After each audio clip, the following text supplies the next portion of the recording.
Taste the Daily. Tamil Nadu சீருடை பணியாளர் தேர்வாணையத்தில் நடக்கும் குளறுபடிகளை சுட்டிக்காட்டியதற்காக தன்னை கொலை செய்யும் நோக்கில் தன் அலுவலகம் தாக்கப்பட்டதாக காவல்துறை கூடுதல் டிஜிபி கல்பனா நாயக் தெரிவித்திருப்பதாக வந்துள்ள செய்தி அதிர்ச்சி அளிப்பதாக முன்னாள் முதலமைச்சரும் கழக பொதுச் செயலாளருமான எடப்பாடி கே பழனிசாமி தெரிவித்துள்ளார்.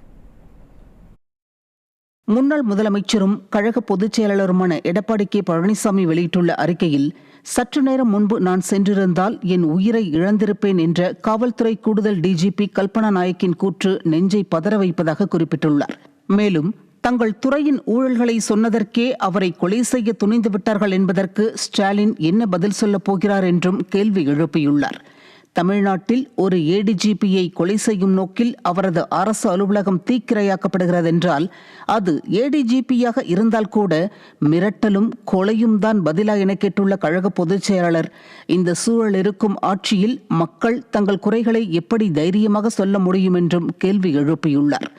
ஏடிஜிபி உயிருக்கு ஆபத்து என்பது ஸ்டாலின் நிர்வகிப்பதாக சொல்லும் காவல்துறையின் மேல் தானே வைத்துள்ள பெரும் கரும்புள்ளி என்றும், கண்டனத்திற்குரிய வெட்கக்கேடான இந்த நிலைக்கு ஸ்டாலின் மாடல் திமுக அரசு முழு பொறுப்பேற்க வேண்டும் என்றும் குறிப்பிட்டுள்ளார்.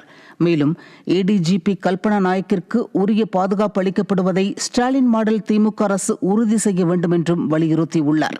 எனவே உடனடியாக கூடுதல் டிஜிபி கல்பனா நாயக்கின் குற்றச்சாட்டை வெளிப்படைத்தன்மையோடு விசாரித்து தொடர்பில் இருக்கும் அனைவர் மீதும் கடும் சட்ட நடவடிக்கை எடுக்க வேண்டும் என்றும் கழக பொதுச் செயலாளர் எடப்பாடி கே பழனிசாமி ஸ்டாலின் மாடல் திமுக அரசை வலியுறுத்தியுள்ளார்.